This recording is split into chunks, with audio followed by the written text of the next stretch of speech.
Então, vou colocar aqui para a gente começar a nossa aulinha, né? que basicamente vai ser dicas, né? Como eu preparo o material para vocês, algumas dicas aí que eu acho que são importantes, alguns conteúdos que vocês devem abordar. Galerinha, então, como eu sei que tem alguns aí que são novos, né, no projeto, né? Ou de repente não assistiram as últimas aulas anteriores, né?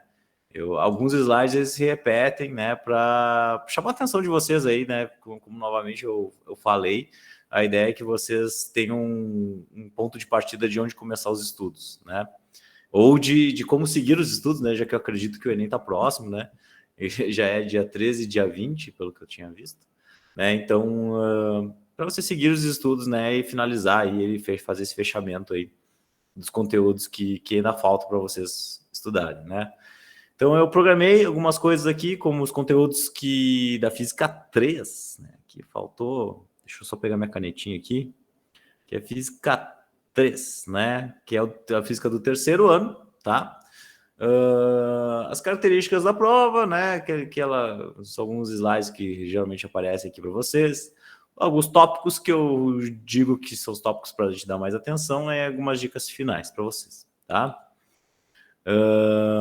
Os conteúdos da Física 3, tá, galera? Eu sei que uma maioria de vocês está no terceiro ano, acredito que todos estejam no terceiro ano, né? Então, a primeira parte aqui são conteúdos que vocês viram durante esse ano, né? Carga elétrica, campo elétrico, potencial elétrico, capacitores, corrente elétrica, resistência elétrica e circuitos, né? Circuito sério, circuito paralelo. A parte de geradores, receptores, leis de Kirchhoff, né? Que, por exemplo, com minhas turmas vigentes, eu estou nesse ponto, né? Ainda faltam ver com eles ainda o magnetismo e o eletromagnetismo, né? Seria a parte final do conteúdo do terceiro ano. Lembrando, né, que todos esses conteúdos aqui, eles têm ainda conceitos, né, envolvidos, né, que eu não especifiquei aqui. E também, galera, tem a parte de física moderna. Como eu disse para vocês, a física moderna ela fica bem restrita, né?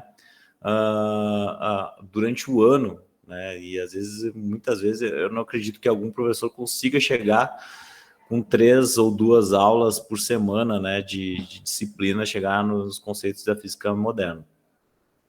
O que a física moderna engloba, tá? Mecânica quântica, né? Lembrando, o Enem ele não aprofunda esses conceitos, tá? O Enem ele pega conceitos bem superficiais desses tópicos de mecânica de física moderna. Depois, quando eu chegar nessa parte aqui, eu vou até mostrar para vocês como é que eu acredito que eu vá introduzir esses conceitos, mostrar para vocês como é que vocês devem buscar, né, esses conteúdos aí. Tem aqui a parte de mecânica quântica, radiação de corpo negro, modelos atômicos, experimentos importantes da física moderna, né? Então, a física moderna ela é baseada em alguns experimentos aí que são muito interessantes, que deram base para a construção da física moderna, né? Relatividade geral e restrita. Como eu disse, esses nomes eles assustam, né? Pela complexidade que eles têm, mas o Enem ele não costuma abordar de forma muito aprofundada, né? Mais assim aspectos de conhecimento, por exemplo, de uns experimentos importantes como o experimento do efeito fotoelétrico, né? Que deu origem à mecânica quântica. Então, como é que funcionava esse efeito fotoelétrico, né? Então, ele é ele busca basicamente só a introdução desses conceitos aqui para fazer as perguntas para vocês nas questões das provas, tá? Pelo menos costumava ser assim, né? A gente sabe que o INEP ele tem mudado bastante nos últimos anos e pode ser que a abordagem seja um pouco diferente, mas não acredito nisso, tá? Não acredito nisso.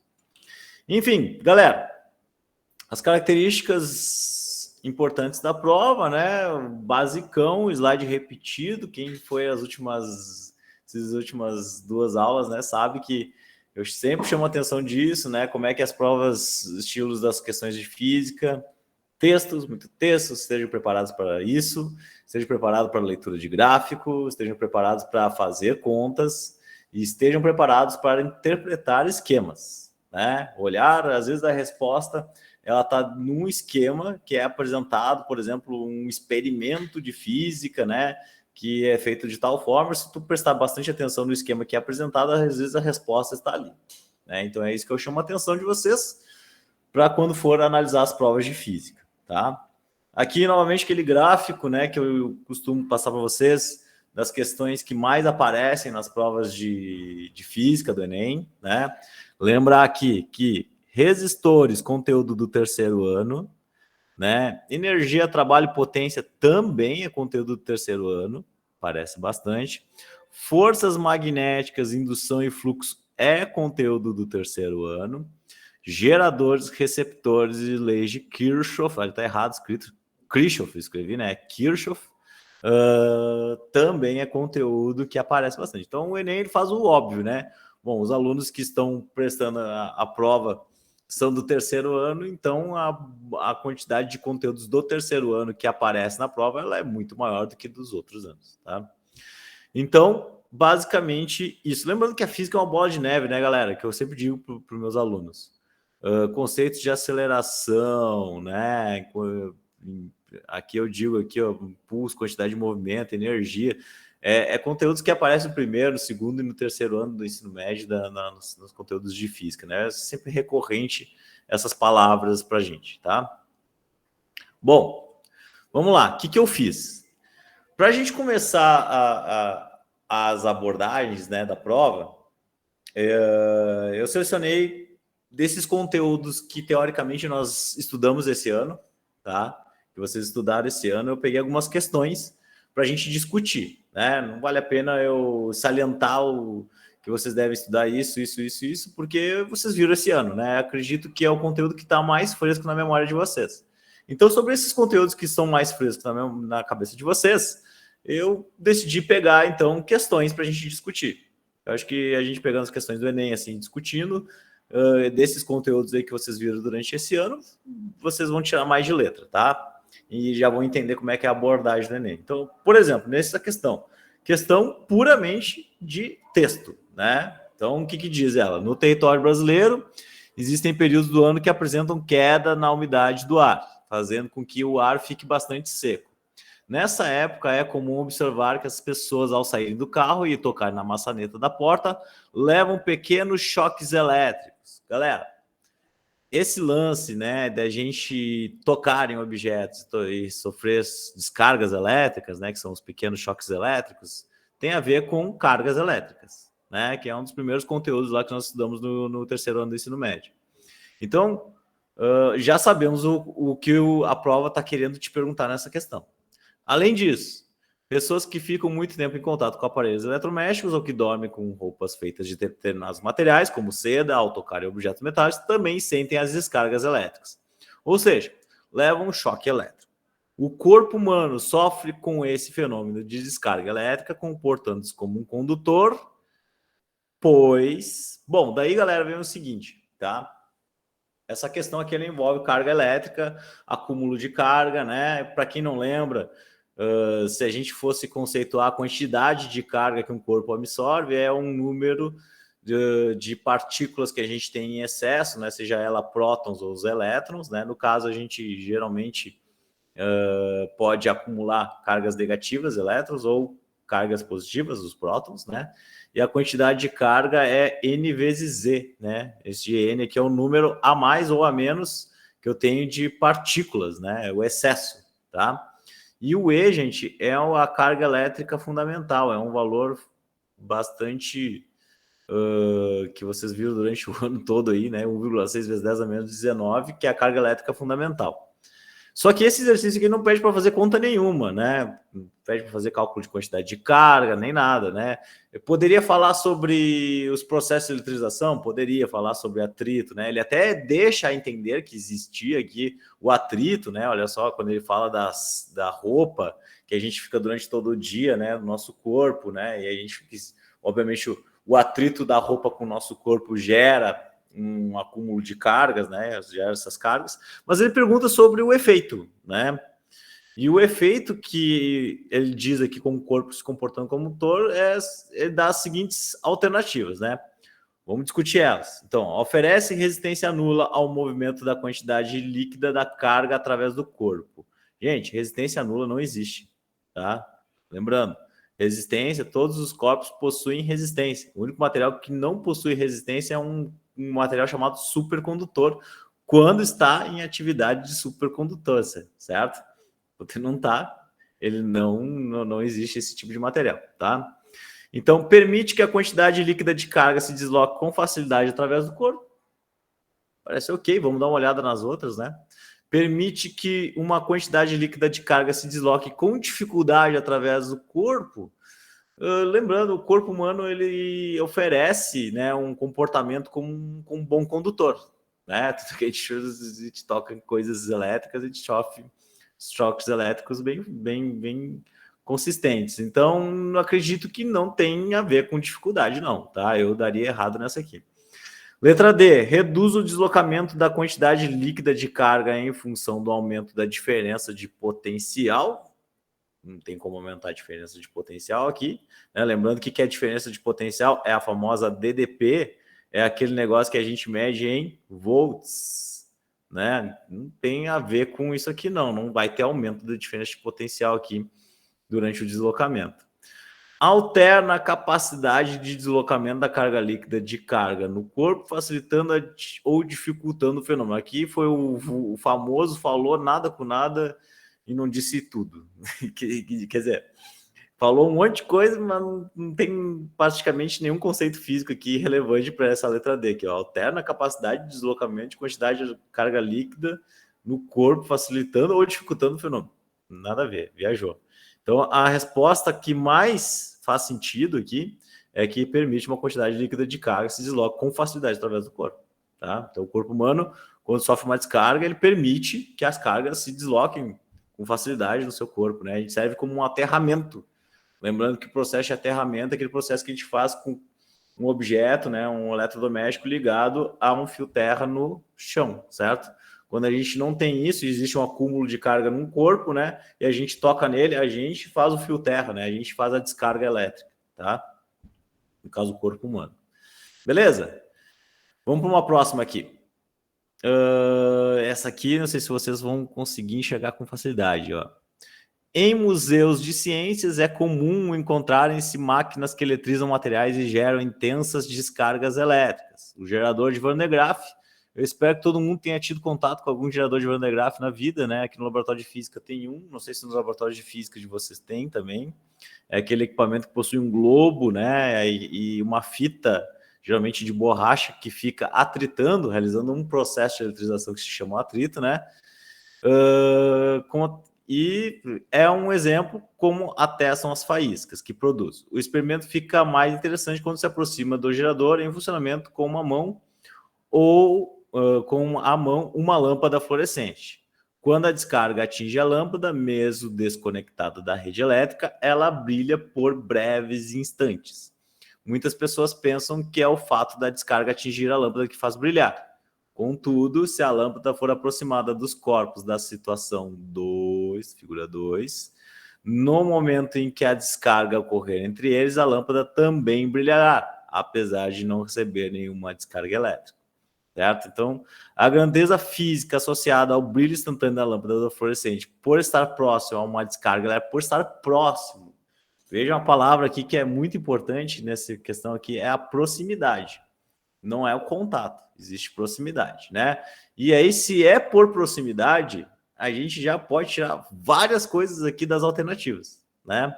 Por exemplo, corrente elétrica, que está na letra C, ela depende de caminhos elétricos, né? De caminhos elétricos, caminhos físicos elétricos, né? Então, se por proximidade, a gente não vai ter corrente elétrica. Lembrando que o ar é um isolante, certo? A gente não tem caminho elétrico, não tem corrente elétrica. A gente poderia pensar que a corrente elétrica faria brilhar esse negócio, né? Bom, carga elétrica, novamente, se a gente tem o ar como isolante e é somente aproximado, não há o sistema, a lâmpada não encosta no gerador de Van de Graaff, então não tem como carga passar de um ponto para outro, né? Condutividade elétrica. A grandeza física associada ao brilho instantâneo da lâmpada não tem a ver com a condutividade elétrica, não. A condutividade elétrica diz respeito a uma propriedade do material, dele ser um bom condutor ou ser um mau condutor, né? Obviamente, se eu chegasse com um tubo de plástico, não ia ligar. Mas não é por isso que a lâmpada brilha, certo? Ela brilha não é pelo fato dela ser um condutor elétrico, né? É porque está acontecendo um fenômeno muito intenso ali no gerador de Van de Graaff. Capacitância elétrica. Capacitância elétrica não seria o caso desse experimento aqui, certo? A gente, lembrando que o capacitor é um instrumento que armazena cargas, né? Mas ele armazena entre placas. No caso aqui, a gente tem um sistema que tem muita energia, né? Que é o gerador de Van de Graaff. Tem muita carga ali dentro do gerador de Van de Graaff. Essas faíscas aqui são as descargas elétricas, né? De um ponto a outro. Mas lembrando que o exercício diz que a lâmpada é aproximada e não há faísca nela. Não há faísca, né? E ela brilha. Então não tem a ver com capacitância, tá? Capacitância elétrica tem a ver com armazenamento de cargas em sistemas de placas paralelas. Tem a ver com o quê? Com o campo elétrico. O campo elétrico é uma propriedade que aparece, gente, em sistemas que são gerados, na verdade, a gente pode falar que são gerados por cargas, né? Por cargas. E o campo elétrico ele pode exercer forças elétricas em sistemas à distância, né? A interação do campo elétrico ela acontece à distância, ela não há necessidade de ter uma interação com contato, certo? Se eu tenho uma carga elétrica numa região do espaço, essa carga elétrica ela modifica toda a região à sua volta. E se eu colocar uma carga lá numa proximidade mais distante, essa carga vai sofrer ação de uma força elétrica. Então, o que pode acontecer aqui no caso da lâmpada é que o brilho ocasionado por ela foi devido ao aparecimento de uma corrente elétrica, mas o que fez a corrente elétrica aparecer nessa lâmpada aqui foi o campo elétrico gerado pelo gerador de Van de Graaff. O campo elétrico fez aparecer uma força elétrica aqui sobre as carguinhas que estão dentro da lâmpada e elas se deslocaram emitindo um brilho. Basicamente isso. Então, a grandeza física associada ao brilho instantâneo, que causou o brilho instantâneo, é o campo elétrico. Tá? Essa seria a resposta dessa questão. Bom, então vocês viram que aqui eu já falei de vários conceitos de física aí que vocês estudaram durante o ano, né? Campo elétrico, corrente elétrica, carga elétrica, já apareceu aí para nós. Vamos ver mais alguma questão aí. Aqui a gente vai dar um pulo agora, a gente já vai cair na parte da eletrodinâmica, tá? Questões realmente que envolvem eletrostáticas não são muito comuns, tá? Não quer dizer que não vai cair, podem cair. Como vocês viram aí, os exemplos anteriores são questões de eletrostática, mas é mais comum, como a gente viu lá naquele gráficozinho, questões que envolvem eletrodinâmica, tá, gente? Então é o seguinte, nesse exercício aqui ele fala o seguinte, ó, com o avanço das multifunções dos dispositivos eletrônicos portáteis, como smartphones, o gerenciamento da duração da bateria desses equipamentos torna-se cada vez mais crítico. O manual de telefone celular diz que a quantidade de carga fornecida pela bateria é de 1.500 mAh. 1.500 mAh. Certo? O que acontece, galera? Basicamente, a gente tem três coisas aqui que eu gostaria de chamar a atenção para vocês. Primeiro que isso aqui não é uma unidade muito comum na física. É uma unidade muito utilizada em termos comerciais, né, para venda de baterias de smartphone, como eu falando. Mas na física a gente não usa o mAh para designar quantidade de carga, né? A gente lembra que a gente usa o Coulomb, né? O Coulomb é a unidade que a gente utiliza para quantidade de carga. Mas nesse exercício aqui tá uma unidade de corrente elétrica junto, né? Ou seja, aqui a gente tem uma relação de corrente elétrica e de tempo, né? Miliampere é corrente elétrica, hora é tempo, certo? Se a gente lembrar, corrente elétrica, por definição, é uma relação de variação de carga, de quantidade de carga, por tempo, variação de tempo. Lembrando que esse triângulo aqui é o delta, né? Variação de tempo. Basicamente, isso aqui é uma unidade de carga. Carga, tá? Beleza? Só que o que é o Coulomb? Aqui ficou meio estranho, né? O Coulomb aqui, deixa eu apagar aqui. Vou escrever mais bonito para vocês. O Coulomb é uma unidade que é basicamente ampere vezes segundo, tá? Aqui a gente tem miliampere hora. O Coulomb é ampere vezes segundo, porque ó, isso aqui é ampere, isso aqui é segundos, então se eu quiser escrever carga é ampere vezes segundos. E aqui tem uma unidade que é diferentona, né, mas que é muito utilizada no meio comercial. O que acontece? Tem a terceira coisa que eu queria chamar a atenção para vocês é aquele milli, que é uma coisa que eu chamo muita atenção sempre dos meus alunos, que aparece muito nas provas do Enem, esses símbolos, né? E ele nem te diz o que é o milli. A prova do Enem já pressupõe que tu sabe o que é um milli, né? E o milli, galera, é uma sintaxe de base 10. Ela equivale a 1 vezes 10 na menos 3, né? Então, o que a gente tem aqui, basicamente, quando a gente pega essa unidade aqui, é que a gente podia transformar isso aqui em 1.500 vezes 10 na menos 3, substituindo aquele milli, ampere hora, certo? Então, eu transformei aquele milli na base 10 que ele representa, em vez de 10 na menos 3. E 1.500 vezes 10 na menos 3, basicamente, a gente pode sumir com essa base 10, né, andando com a vírgula para a esquerda. Né? Se a gente andar com a vírgula aqui para a esquerda, a gente vai somar valores de base 10, né, andando para a esquerda. Ou seja, a gente vai 1, 2, 3 casas positivas, ficaria menos 3 mais 3, ou seja, a gente poderia dizer que esse número é igual a 1,5 ampere vezes hora. É o mesmo número. 1.500 vezes 10 a menos 3 é a mesma coisa que 1,5 ampere hora. Tá? Bom, o que acontece, galera?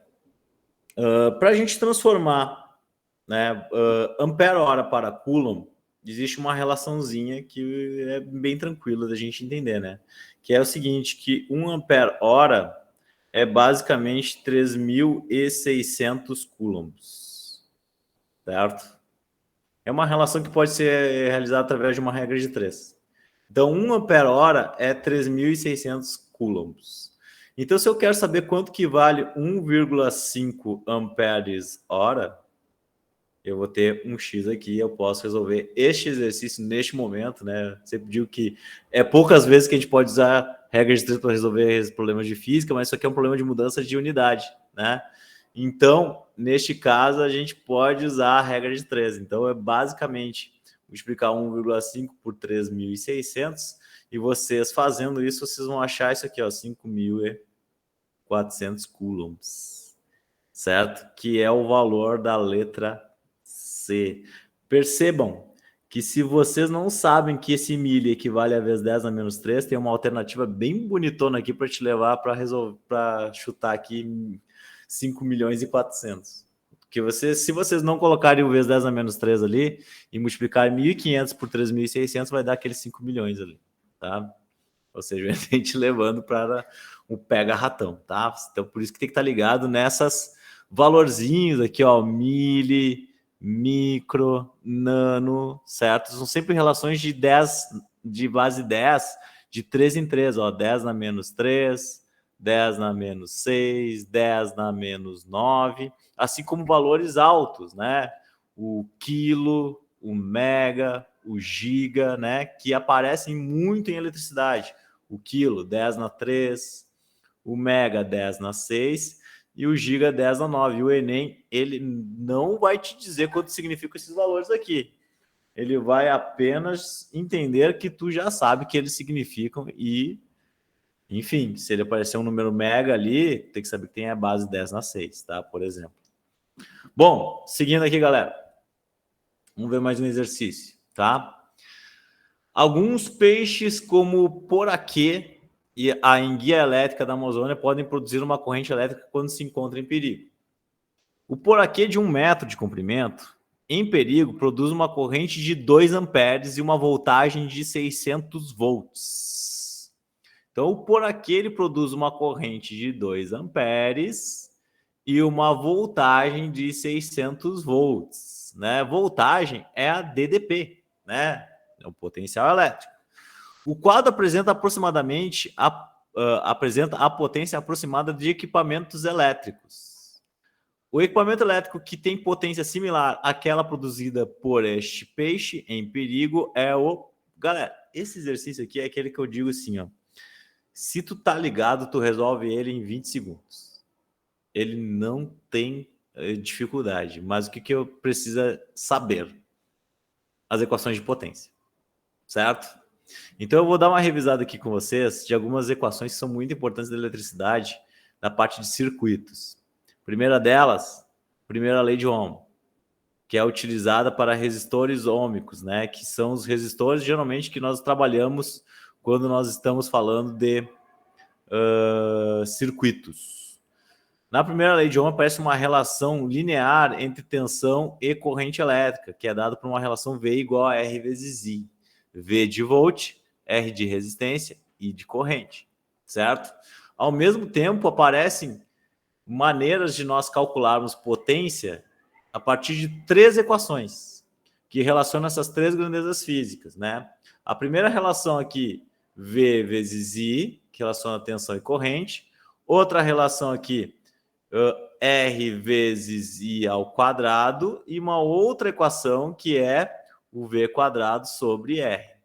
Então, se tu tem isso aqui mais ou menos memorizado, e eu acredito que vocês fizeram bastante exercício de circuitos durante esse ano, né? Vocês certamente devem lembrar de alguma dessas equações, ou pelo menos olhar para elas e ter uma familiaridade com elas, né? Vocês já observam que se eu te dou o V e te dou o I, uma das maneiras de nós calcularmos aqui a nossa potência é V vezes I, ou seja, se o por aqui ele tem 600 volts de DDP, né, de uma voltagem de 600 volts, e oferece uma corrente de 2 amperes, a potência que ele vai emitir é 1.200 watts. Ou seja, quem é que tem 1.200 watts aqui de potência, né? O nossa churrasqueira elétrica, né? Então, a resposta seria D. O equipamento elétrico tem uma potência similar àquela produzida por esse peixe em perigo, é a churrasqueira elétrica, 1.200 watts. Vejam só, por isso que eu falei, se o cara tem essas equações aqui em mente, né? Não são equações muito complexas, não. Dá para resolver esse exercício facilmente, tá? Vamos ver mais um aqui. O Brasil vive uma crise hídrica que também tem trazido consequências na área de energia. Um estudante do ensino médio resolveu dar sua contribuição de economia, usando para isso conceitos que ele aprendeu nas aulas de física. Ele convenceu a mãe a tomar banho com a chave do chuveiro na posição verão e diminuir o tempo de banho de 5 minutos em vez de 15 minutos. Em diminuir o tempo de banho para... diminuir o banho para 5 minutos ao invés de 15 minutos, que às vezes pode dar um problema de interpretação, né? Se o cara lê assim, ó, diminuir em 5 minutos, ou seja, tomar banho em 15 minutos, vai tomar 10. Mas diminuiu para 5 minutos, né? O português é importante nessa hora também. Então ele diminui, vai tomar banho de 5 minutos, né? Ao invés dos 15 minutos que ele estava tomando banho antes. Sua alegação baseou-se no seguinte argumento: se a chave do chuveiro estiver na posição inverno, 6.000 watts, o gasto será muito maior do que com a chave na posição verão, metade, não é metade, 3.600 watts de potência. Então aqui, ó, inverno, verão. No verão, 3.000, a potência é 3.600 watts. No inverno, a potência é 6.000 watts. Beleza, né? O que acontece? Ele quer saber que a economia do banho em quilowatts-hora apresentado pelo estudante para sua mãe foi de bom, galera. Então, o que ele quer saber? Ele quer saber energia, tá? Porque quilowatt-hora é uma unidade de energia.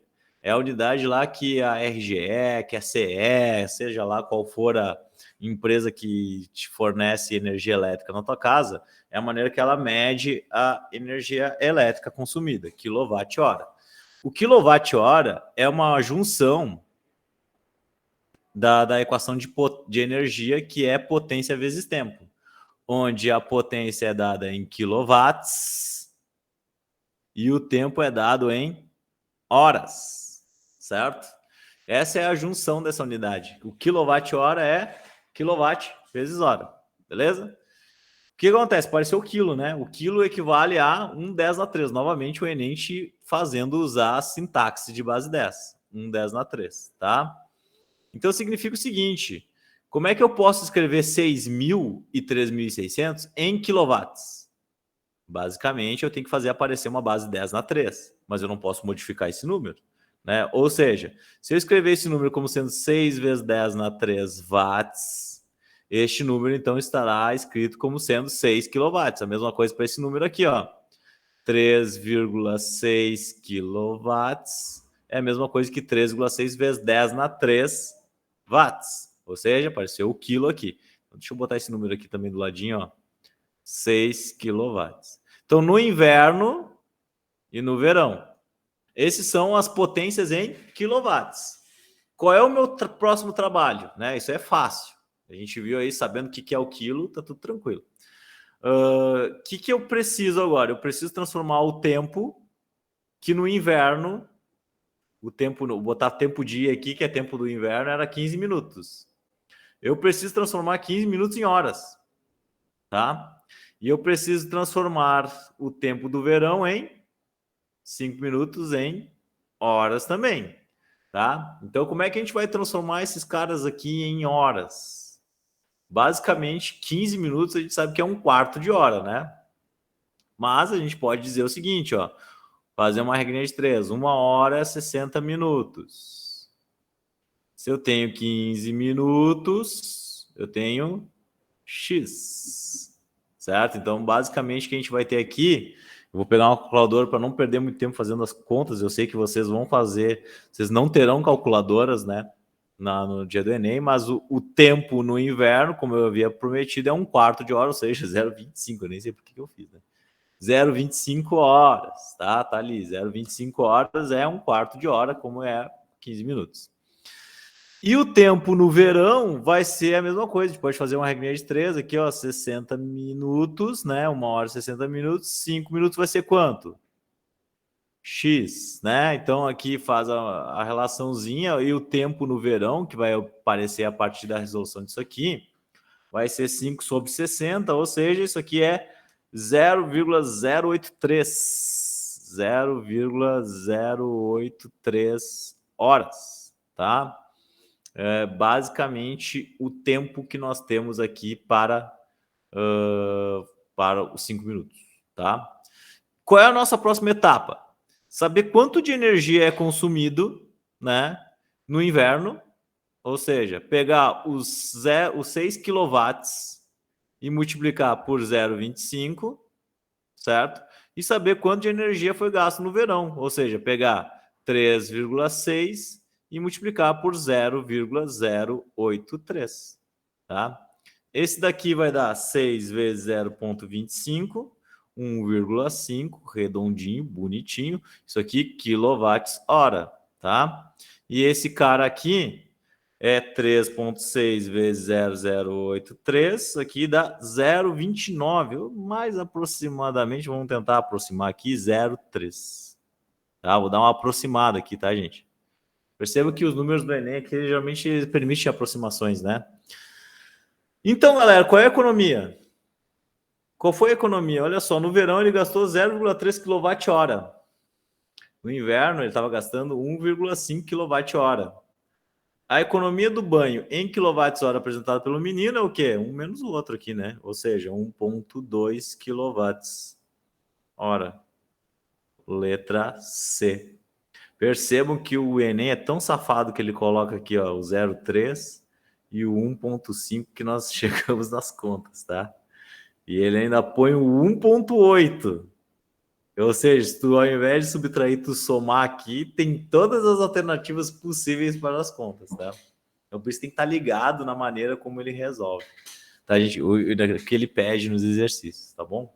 Tá pedindo a economia, então a economia é esta aí, 1,2 kWh. Beleza? Vamos chegar agora à parte de circuitos, né? A parte de circuitos para a gente dar uma revisada. Aqui é um exercício muito bacaninha, tem até um símbolo de um gerador, então aqui diz que tem um geradorzinho, né? Um gerador ideal. Vamos ver aqui o que diz. Muitos smartphones e tablets não precisam mais de teclas, ao invés que todos os comandos podem ser dados ao se pressionar a própria tela.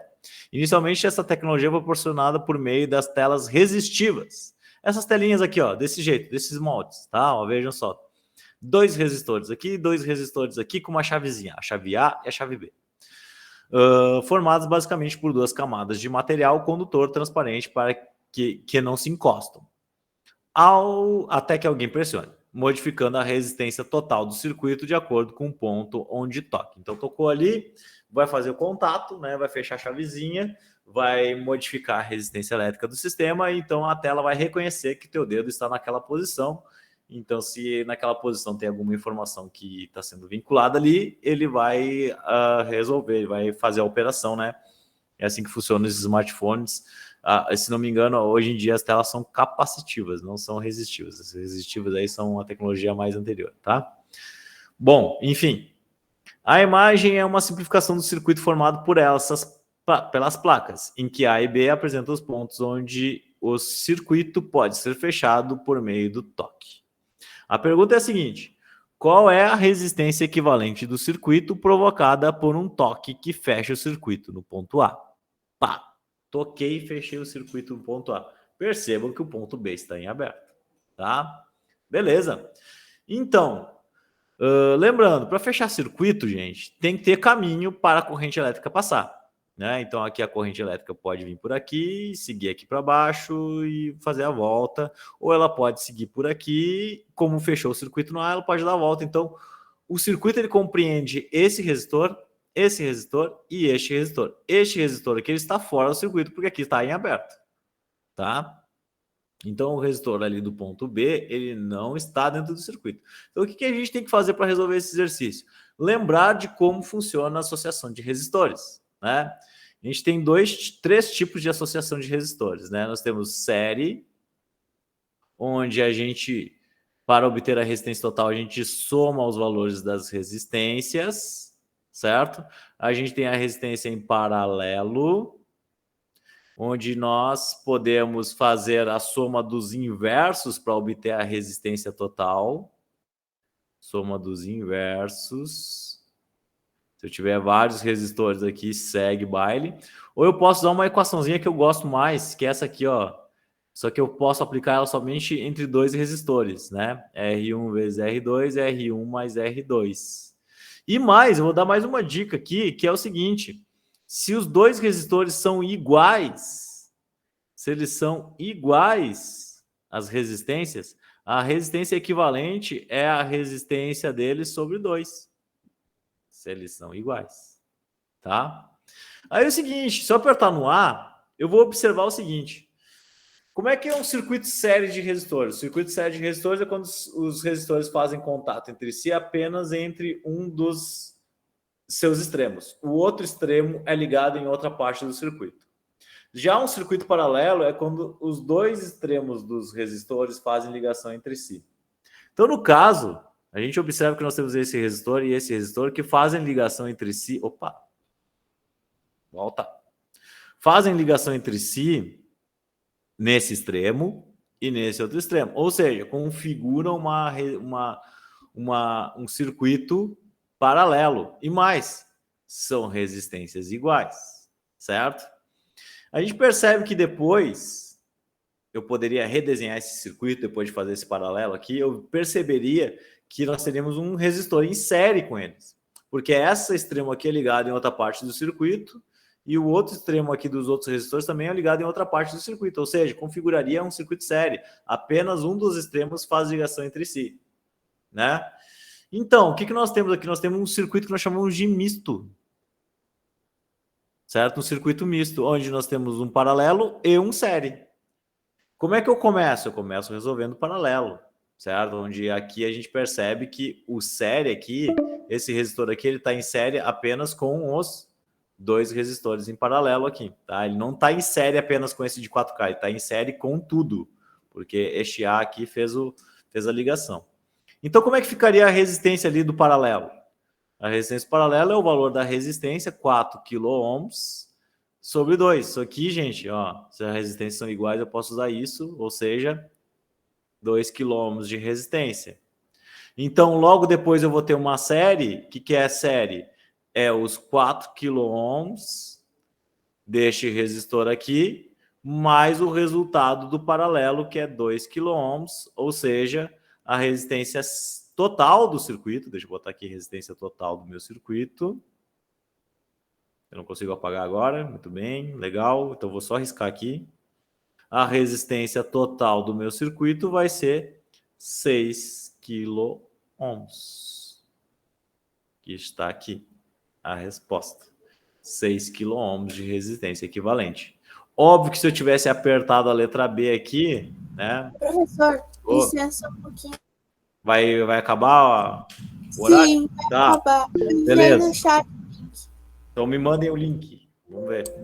Tá ali no chat, professor. Tá bom. Da chamada. Então vamos lá para o outro link, gente.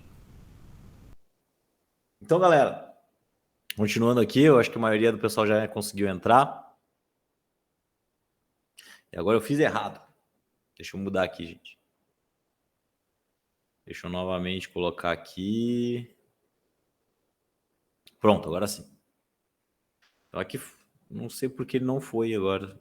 Enfim, a resposta desse outro exercício aqui não está marcado aqui, mas é os 6 km, tá? A gente chegou na resposta anterior lá, não sei por que não marcou. Faz o paralelo aqui, faz o série, tem essa resposta. Bom, o próximo exercício que eu peguei é um exercício de circuitos também, tá? Que envolve 3 lâmpadas.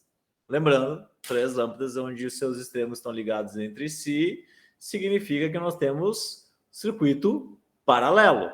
Eu gostaria de lembrar aqui nesse slide as características do circuito série e do circuito paralelo, tá? Para a gente resolver esse exercício para vocês entenderem. Circuito série e circuito paralelo. O que acontece nas características desses circuitos aqui? Deixa eu pegar aqui e fazer um... Ih, tá difícil. Às vezes eu me empolgo com a minha caneta, gente. Eu faço as rateadas aqui, tá? Ó, tá? Circuito série, circuito... Tá difícil, eu vou fazer torto mesmo. No circuito série, galera, os componentes, eles têm todos a mesma corrente. Todos eles têm a mesma corrente, circuito série.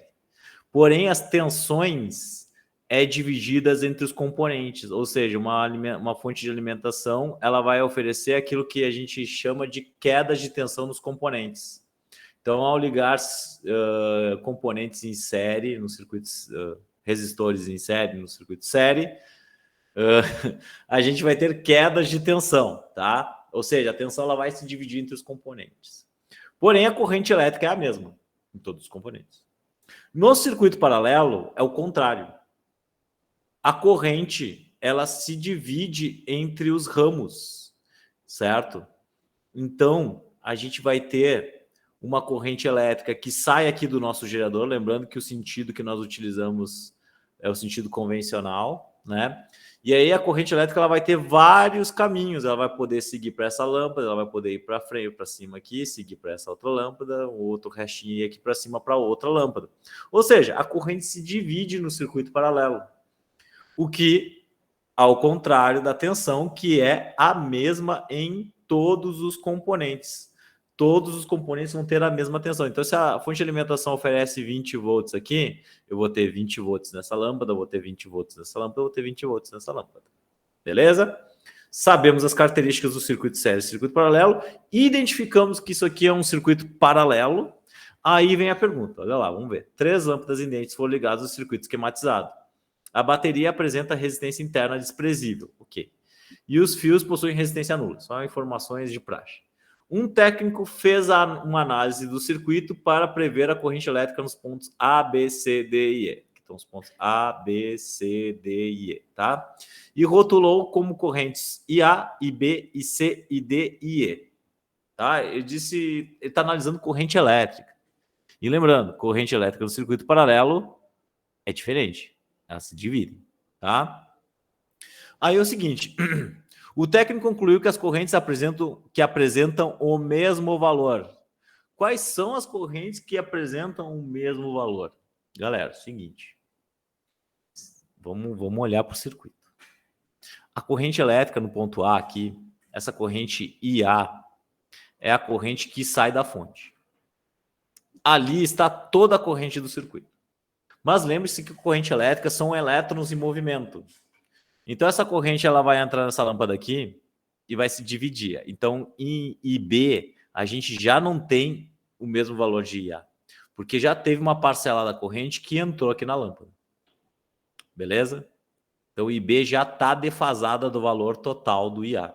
Então, IB e IA não são iguais. A gente já pode tirar, olha só, 3 alternativas só com essa informação. Porque IA e IB não podem ser iguais, porque já tem uma parte da corrente elétrica aqui que foi para essa lâmpada e aqui subiu para cima aqui, ó, já não contei o valor inteiro da corrente elétrica que sai da fonte. Beleza? Vamos seguir olhando para o exercício. IC é a corrente que passa pela lâmpada C e ID é a corrente que passa pela lâmpada D. Galera, se essas lâmpadas são idênticas e são ligadas em paralelo, ou seja, essas lâmpadas elas possuem a mesma resistência elétrica. Todas elas. E elas estão ligadas em paralelo, logo a corrente elétrica que vai fluir sobre elas é idêntica, é igual. A corrente IC é igual à corrente que passa pela lâmpada D. Certo? Isso aí é algo que a gente observa por a lâmpada ser igual, pelas lâmpadas serem idênticas. Então a gente já vai olhar aqui e já vai ver que IC e ID só aparecem como iguais na alternativa A, né? Que diz que IC e IB são idênticas. IC e IB não são idênticas, porque IB possui a quantidade de carga de corrente elétrica que vai passar por D aqui, tá? Ela perdeu aqui 1/3 do valor aqui para essa lâmpada e ela está levando ainda 2/3 da corrente elétrica lá para cima. Né? Então, neste ponto aqui, ID e C eu tenho certeza que são iguais, porque são as correntes que passam única e exclusivamente por essas lâmpadas. Mas neste ponto IB aqui, é a corrente que está subindo para ir fornecer alimento para aquelas lâmpadas lá de cima. Então, elas não podem ser iguais, né? Então, IC e IB também não pode ser igual. Aqui ele diz que IA e E são iguais. Será que é verdade que IA e C são iguais? É verdade, galera. Porque lembre, a corrente elétrica são elétrons em movimento. A quantidade de elétrons que sai da fonte é a mesma quantidade de elétrons que chega na fonte. Tá? A que sai da fonte é a mesma quantidade que chega na fonte. Ou seja, a única alternativa que oferece a resposta correta é a letra A. Mas percebam que a gente conseguiu excluir boa parte das alternativas só na primeira consideração, de A e B aqui, tá? Beleza? Seguindo. Mais um tipo de questão que o Enem adora de paixão esse tipo de questão, que é a maneira como nós ligamos equipamentos de medida, voltímetros, amperímetros, etc, né? Então essa aqui eu não sei de que ano esse Enem aqui, mas é do Enem, não se preocupem, tá? Diz assim, ó, um eletricista precisa medir a resistência elétrica de uma lâmpada. Ele dispõe de uma pilha, de uma lâmpada e de alguns fios e 2 aparelhos. Um voltímetro para medir a diferença de potencial entre 2 pontos e um amperímetro para medir a corrente elétrica. Primeira coisa, voltímetro. Mede o quê? Volt. É meio óbvio, né? Mede volt. Como que eu ligo esse cara aqui? Em paralelo. Eu devo ligar no equipamento que eu estou medindo em paralelo. Eu quero medir uma lâmpada, eu tenho que ligar nessa lâmpada em paralelo. Ou seja, os fios que fazem a medida do voltímetro eles têm que estar em paralelo, ou seja, em contato com os extremos desta minha lâmpada, desse resistor que eu estou querendo medir. Por que que ele tem que ser medido em paralelo? Porque ele tem alta resistência elétrica. Então, para não influenciar no teu circuito, o voltímetro tem que ser colocado em paralelo. Se ele é colocado em série, ele ferra o circuito. Um voltímetro em série no circuito, ele consome toda a energia do circuito e vai apagar até a tua lâmpada. Se a lâmpada estava acesa, tu colocou o voltímetro em série, ele apaga a lâmpada, tá? Porque ele influencia demais em série no circuito. Além de não vai conseguir medir nada, né? Já o amperímetro, galera, o amperímetro é o instrumento que mede amperes, mede corrente, né? Ampere, certo? E ele deve ser colocado em série, porque ele tem baixa resistência. Se eu coloco um amperímetro em paralelo, eu queimo o equipamento. Por que que eu queimo? Como ele tem baixa resistência, e lembre-se, a corrente elétrica ela sempre vai majoritariamente no local onde tem menor resistência elétrica. Então, se eu tenho um local onde eu tenho baixa resistência elétrica, a corrente ela vai toda para lá. Então, se eu colocar um amperímetro em paralelo, o resistor que está ligado ali junto nesse amperímetro em paralelo, ele vai deixar de funcionar porque a corrente elétrica vai toda no amperímetro. Ela vai se deslocar toda para lá. Então, gente, Seguindo toda essa ideia aqui que eu passei para vocês, qual é o único circuito que tem uma pilha ligada, uma lâmpada ligada, um amperímetro em série e um voltímetro em paralelo? Vamos olhar aqui. Aqui nós temos um amperímetro em paralelo, ó. Amperímetro em paralelo com a lâmpada. Queima circuito. Não se esqueçam disso. Na letra B, lâmpada em série com a pilha, amperímetro em série, voltímetro em série. Não vai funcionar esse circuito aqui, ó. Nós teremos uma grande queda de... Se essa pilha aqui é de 1,5 volt, vai ter 1,5 volt aqui no voltímetro, vai estar consumindo tudo. Circuito C, lâmpada e amperímetro em série, ligado em paralelo com a lâmpada, com a bateria. Ok, sem problema nenhum. Voltímetro em paralelo com todo mundo. Perfeito. Já tenho a resposta no exercício. Resposta da letra C. Vamos ver o que está errado nos outros exercícios, nas outras alternativas. Pilha, lâmpada, voltímetro em série. Voltímetro em série com o instrumento que eu quero medir, com o equipamento que eu quero medir. Eu quero medir a lâmpada, né? Eu botei o voltímetro em série com ele. Tá errado. Vai consumir toda a energia, não vai funcionar. E o amperímetro aqui em paralelo vai ferrar teu equipamento aqui. Vai queimar esse amperímetro. Esse amperímetro aqui, ó, vai pro saco.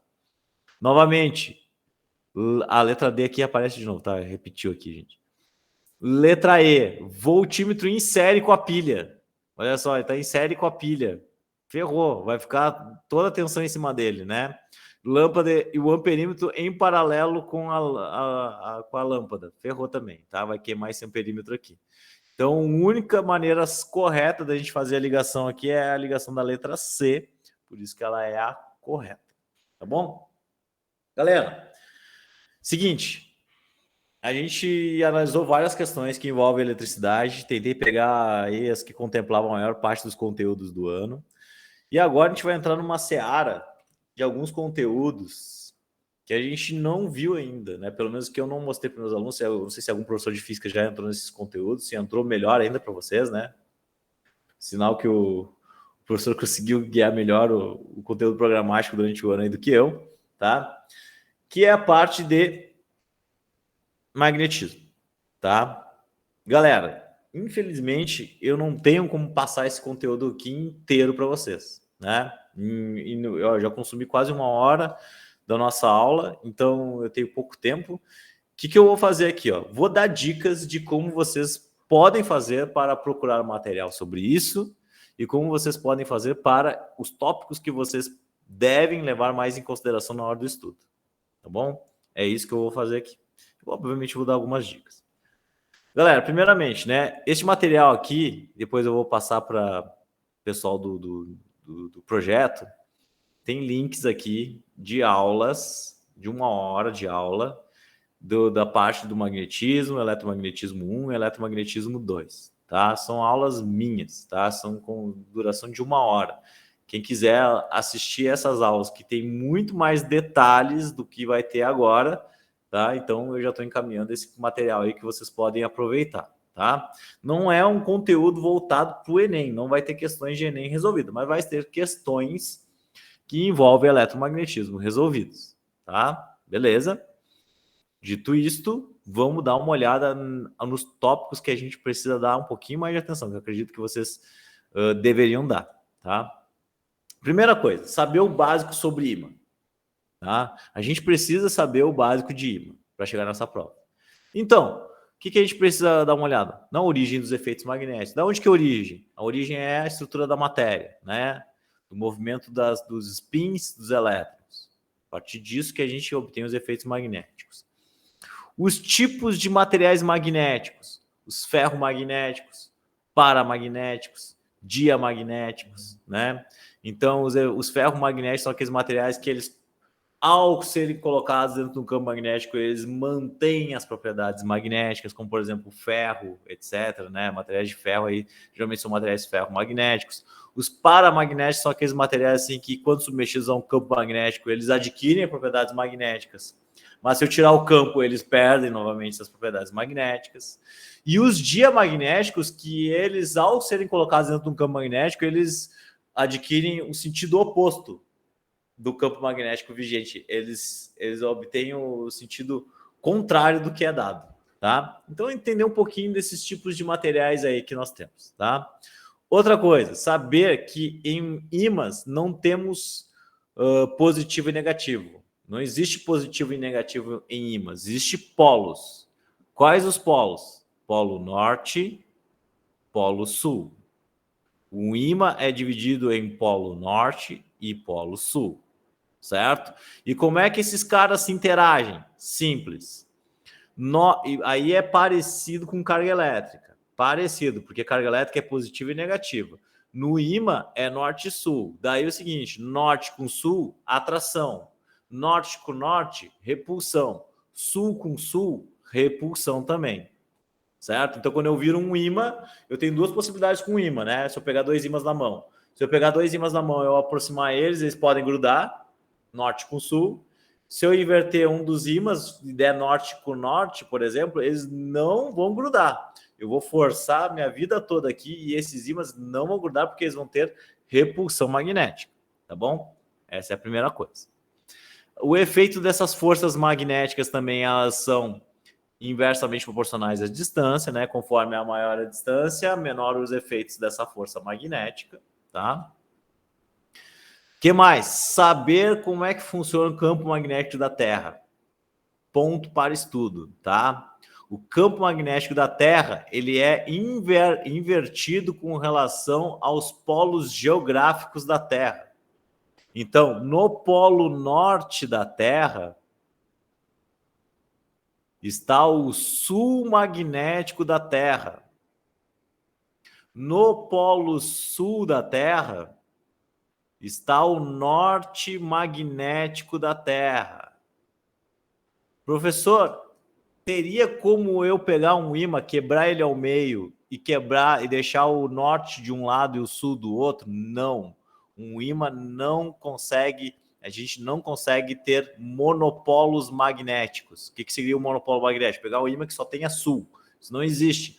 Um ímã vai sempre ter sul e norte.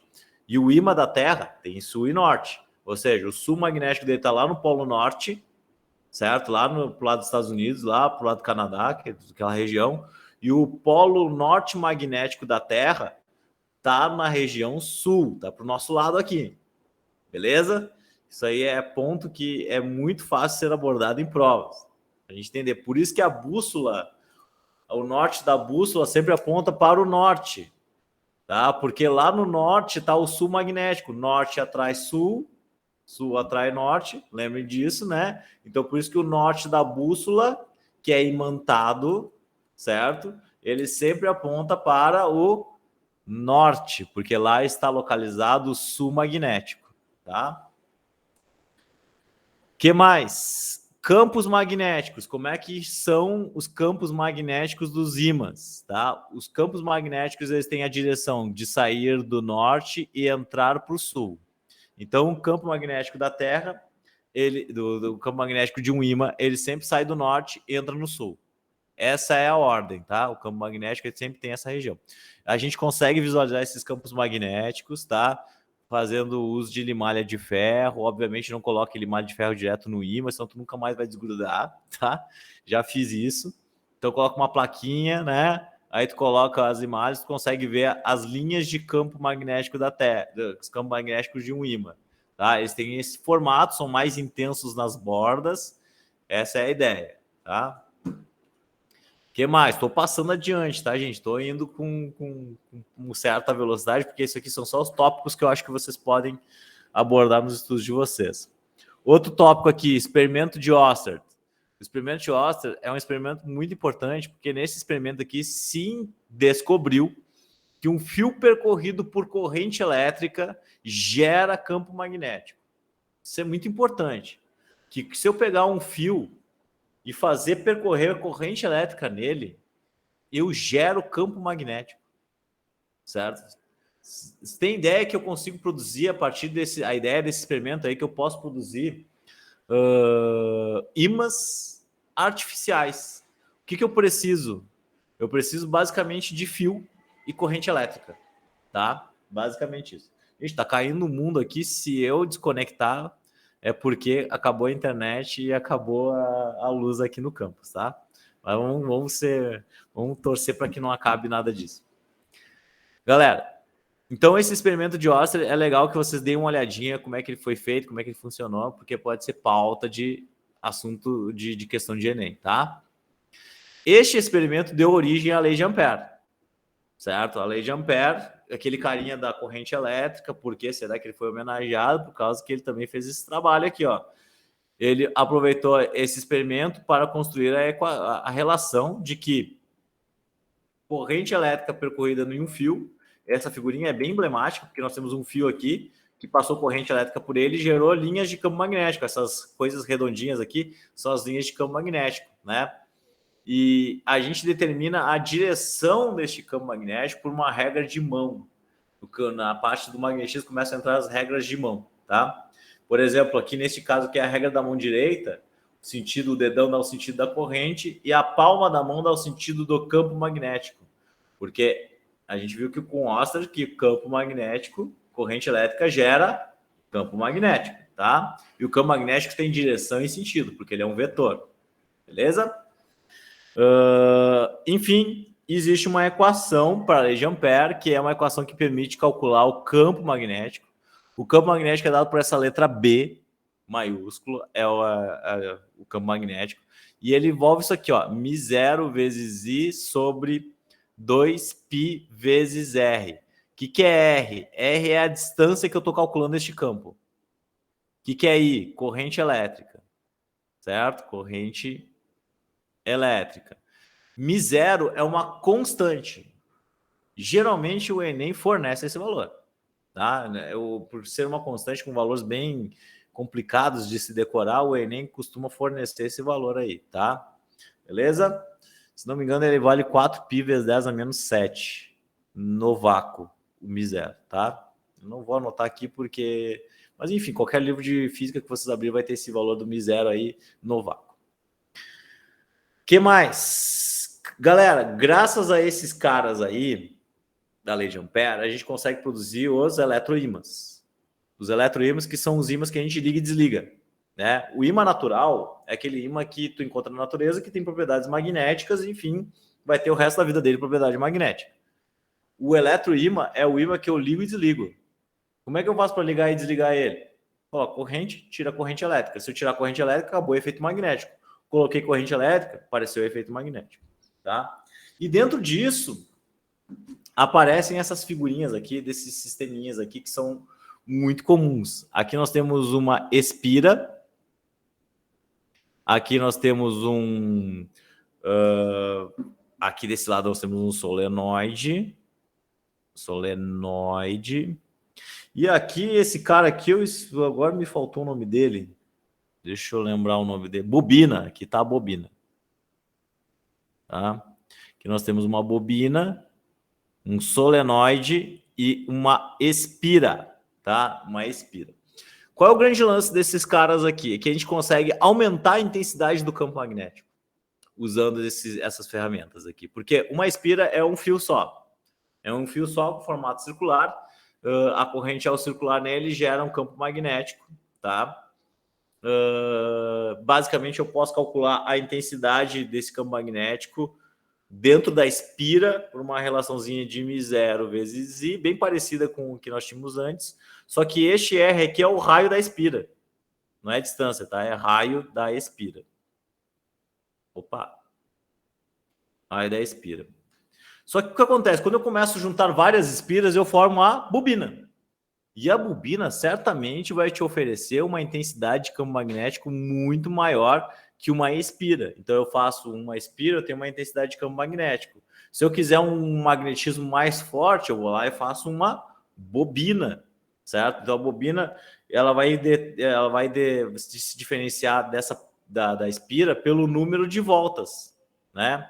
O número de voltas que eu estou dando do meu sistema. Então, o campo magnético dele vai depender do número de voltas. Quanto mais volta eu der, maior a intensidade desse campo magnético. E temos o solenoide. O solenoide é aquele que tem um espaçamento maior entre os sistemas, mas é o solenoide que a gente utiliza para a construção dos eletroímãs, tá?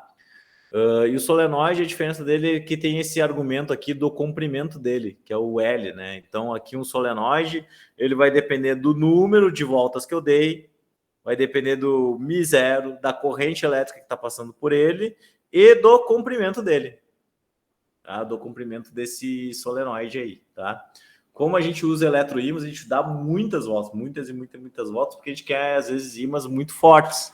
Então, quanto mais voltas eu der, mais solenoides, quanto maior for esse meu solenoide, maior a intensidade desse campo magnético, tá?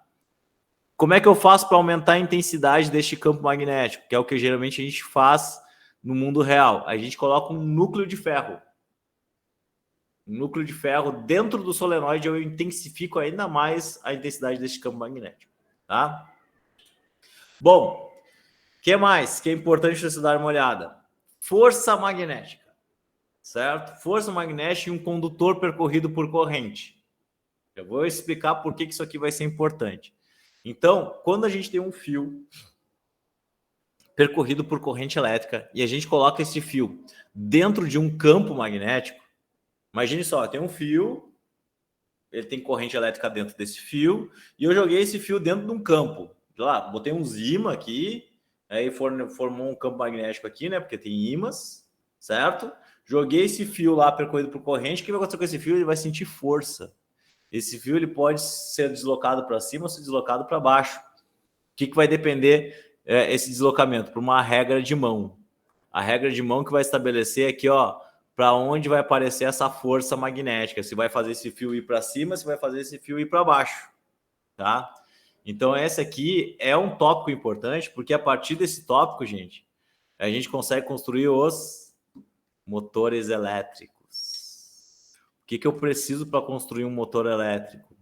Ímãs, fio percorrido por corrente. Só isso. O motor elétrico é basicamente isso.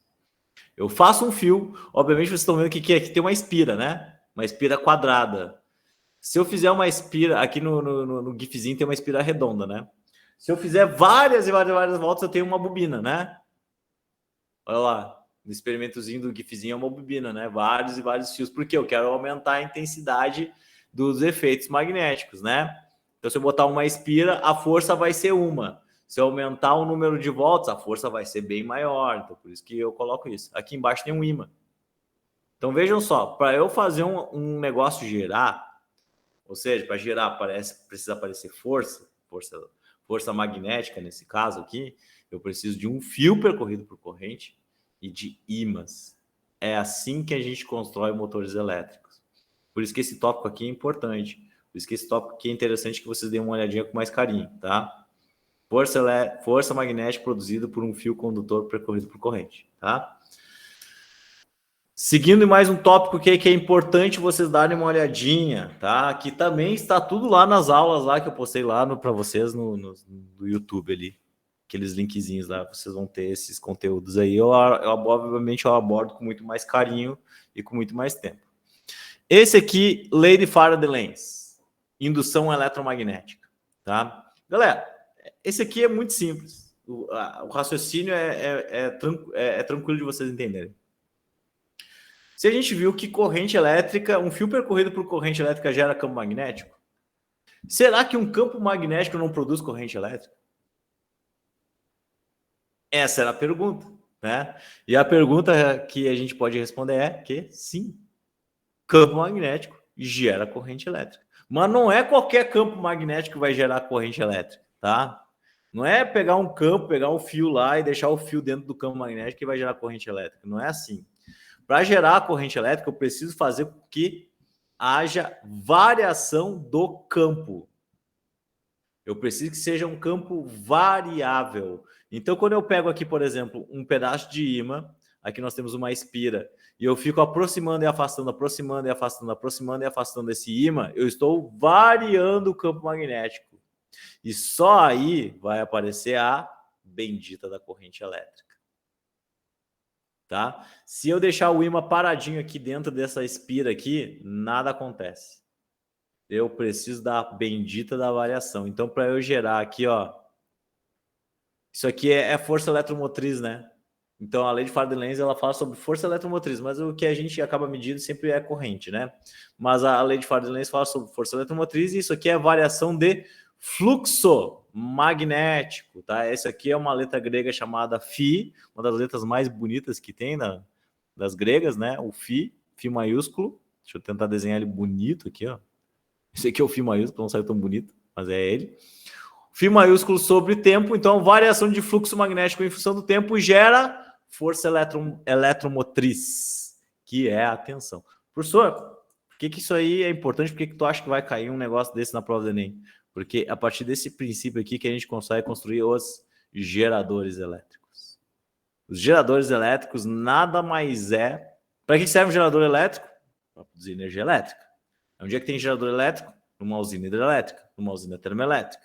Como é que a gente faz para gerar a energia? A gente precisa variação de fluxo magnético, né? Então, como é que constrói o gerador? Coloca os ímãs fixos, desse jeitinho aqui, coloca lá a minha bobininha, né? Os fiozinhos enrolados, e ao passar a água lá pelas nossas turbinas do nosso gerador, vai girar essa turbina. Girando a turbina, vai girar esse núcleo aqui. Esse núcleo girando, dentro daquela espira vai variar o fluxo magnético. Variando o fluxo magnético, vai aparecer a bendita da corrente elétrica. E aí a gente vai estar produzindo energia elétrica. Na verdade, falar produzindo é muito difícil, é meio feio, tá? A gente fala em convertendo energia mecânica em energia elétrica, tá? Aí fica mais bonito, tá? A gente faz sempre a transformação de energia, não se esqueçam disso. Galera, vamos apressar aqui, que você já deve estar quase dormindo aí já, tá? Então, por isso que é importante esse tópico aqui de fluxo magnético, tá? Lei de Faraday-Lenz, que é o princípio de funcionamento de um gerador elétrico. Também vai aparecer, para a gente dar uma olhadinha, que vai envolver fluxo magnético, variação de fluxo, lei de Ampère, etc., o transformador. O transformador que é esse equipamento que tem todos os postes, né? Não em todos os postes, mas em postes específicos, que servem para quê? Para fazer a transformação da elevação ou diminuição da tensão de alta para a tensão de baixa, ou seja, a tensão que é transmitida para nós é de 3.600 volts, mas que entra na nossa casa é 220 volts. Então precisa ter um transformador no meio do caminho para que faça essa queda, essa baixa, essa tensão, tá? Quem é que faz isso? Esse cara. Como que ele funciona? Simples, né?